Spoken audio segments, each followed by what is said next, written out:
Maria n'était pas la première. Avant elle, 3 femmes subissaient les violences infligées par leur mari, le même qui met fin à la vie de sa première victime. Après 15 jours passés en réanimation suite à son passage à tabac, Maria succombe à ses blessures. Ce couple de sans domicile fixe aurait été complètement oublié et mis à l'écart de la société selon maître Vincent Dubois, avocat de la défense. La famille de la victime cherche toujours à comprendre ce qui s'est passé. Résumé de l'audience avec Ismaël Tahiata et Mirko Vanfo.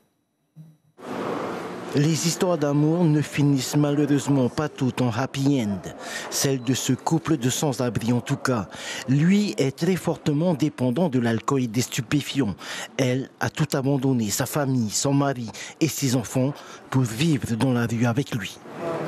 Je crois que la personnalité de l'intéressé parle d'elle-même. On est dans quelqu'un qui était déjà écarté de la société, qui souffrait de troubles mentaux, elle aussi.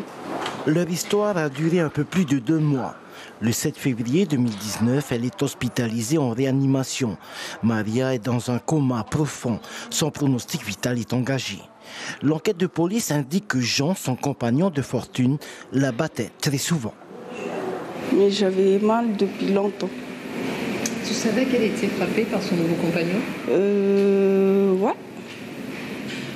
Mais c'était d'abord ma cousine et après elle m'a appelé.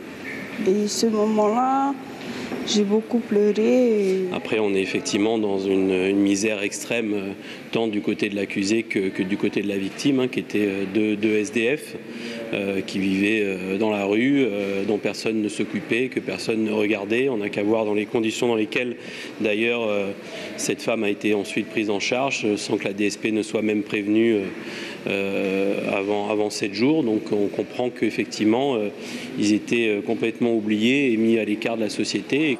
Plusieurs membres de la famille de Maria se sont constitués partie civile.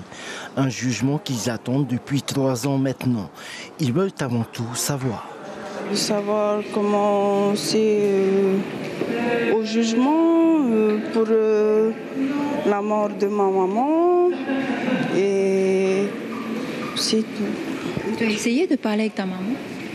Non. Non, pas du tout.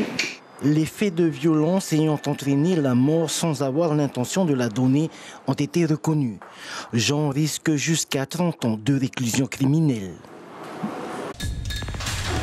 L'information en continu sur Polynésie la première, Internet et réseaux sociaux.